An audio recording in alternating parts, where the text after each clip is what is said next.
Masih bersama saya Syifa Aulia dalam Berita Kaltim hari ini. Kembali kami sampaikan 3 berita utama Kaltim hari ini.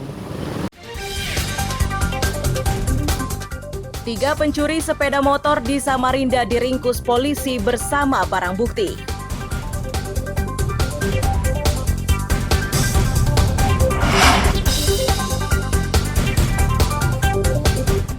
Warga dan pelajar di Karanganyar, Tarakan kesulitan melintas setelah jalan yang biasa dilalui dipasang kawat berduri.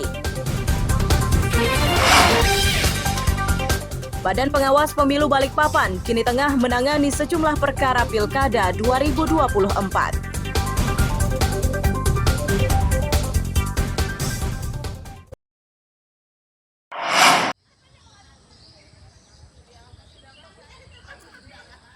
Kawat berduri yang dipasang melintang pada jalan menuju kantor Kelurahan Karanganyar, Pantai, dan SMP Negeri 12 Tarakan ini menghambat aktivitas pelajar dan pegawai kantor kelurahan. Mereka pun terpaksa harus berjalan kaki menuju kantor dan sekolah, sedangkan kendaraannya ditinggalkan di luar pagar. Kawat berduri itu dipasang oleh seorang warga yang mengklaim tanah tersebut miliknya. Melihat situasi yang terjadi, warga menjadi prihatin. Untuk itulah mereka meminta agar pemerintah kota bisa secepatnya menyelesaikan persoalan ini agar aktivitasnya tidak terhambat. Ya, tanah orang. Pak, seharusnya kan tidak begini. Sangat terganggu ini. Ini mau ke mana Pak Akses rencananya? Kelurahan. Mau ke kelurahan. Surat-surat.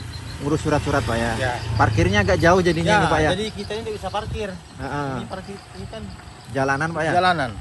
Nah. Nah, Pak, rencananya mau ngurus apa ini Pak? surat tanah. Oh, surat tanah. Ya, Tapi dengan bagus. adanya Ya. penutupan ini agak Jadi terganggu. akses tertutup ini kita tidak bisa ngurus lagi. Terpaksa kita bongkar pakalnya. Besinya kan? Kita buka lah. Hati-hati Pak. Duri, hati-hati. Untuk mengatasi akses jalan tersebut, warga bersama aparatur kelurahan berswadaya membuat jalan baru. Terkait lahan yang diklaim milik warga, pihak pemerintah kota belum bisa memberikan ganti rugi karena sertifikat tanah tersebut masih atas nama pemilik sebelumnya.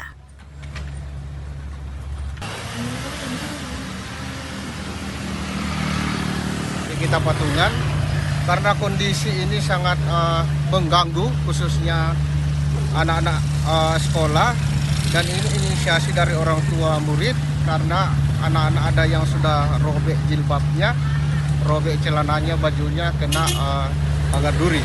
Jadi inilah dasar orang tuanya sehingga menginisiasi untuk mengadakan rapat kemarin di SMP 12. Kalau panjang jalannya ini berapa meter?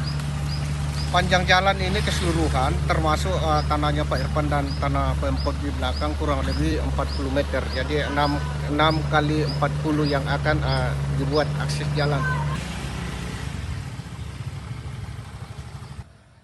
Warga dan pihak sekolah berharap pemerintah mampu menyelesaikan persoalan lahan agar aktivitasnya tidak lagi terhambat. Mustafa melaporkan dari Tarakan, Kalimantan Utara.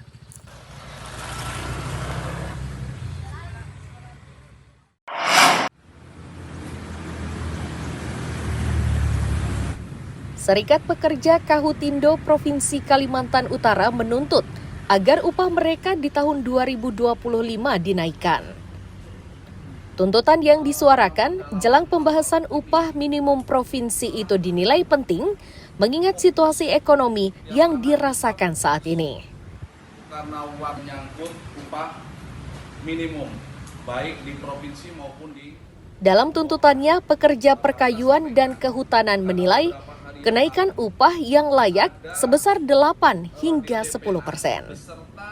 Untuk merealisasikan maksudnya tersebut, maka langkah yang bisa dilakukan pemerintah adalah dengan meninggalkan peraturan pemerintah atau PP nomor 51 tahun 2023 tentang pengupahan. Namun ada indeks tertentu yang mana yaitu adanya rekreasi, adanya pasca putusan MK, kami DPD FSP Kahutindo ada menyuarakan atau meminta kepada pemerintah melakukan kebijakan-kebijakan. Yang pertama, penetapan upah minimum tahun 2025 tidak lagi menggunakan PP 51 tahun 2023. Yang kedua, peningkatan upah minimum sebesar 8% sampai 10%, karena ini kita suarakan sebelum putusan MK. Mudah-mudahan pasca putusan MK ini, apa yang kita suarakan betul-betul didengar oleh pemerintah. Saya berikan kesempatan kepada rekan-rekan mungkin Pak Sarifudin selaku Serikat Pekerja Kahutindo berharap aspirasinya didengar agar pekerja kayu dan hutan tidak menghadapi situasi sulit akibat kenaikan harga kebutuhan pokok. Mustafa melaporkan dari Tarakan, Kalimantan Utara.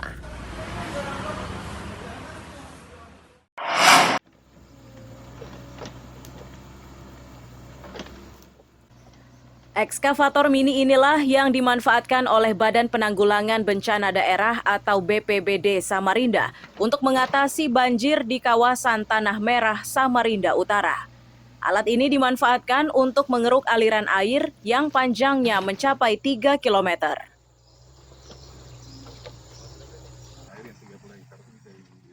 Kepala Pelaksana BPBD menyatakan, kawasan Tanah Merah ini merupakan salah satu daerah yang menjadi perhatian khusus karena kerap diterpa banjir saat musim hujan.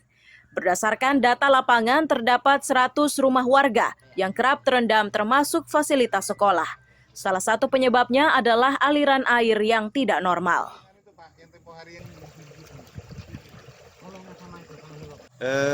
Pasca banjir di tanggal 7 Oktober, terutama daerah RT 1 Sungai Siring dan wilayah aliran ke bawahnya ini Tanah Merah, kita lakukan mitigasi apa penyebab di RT 1 ya, sampai sekitar 100 rumah itu terendam, bahkan ada fasilitas pendidikan sekolah dasar.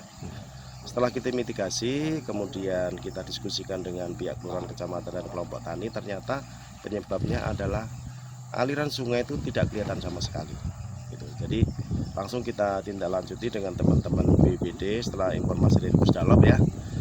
Kita turunkan tim untuk mengerjakan aliran ini, kurang lebih 2 km yang sudah dikerjakan, masih tersisa kurang lebih 1 km itu menuju ke titik jalan utama. Sementara warga menyatakan banjir kawasan tersebut kerap terjadi saat musim hujan. Tidak hanya permukiman, banjir juga menyebabkan mereka gagal panen. Tercatat lahan pertanian di kawasan ini mencapai puluhan hektar.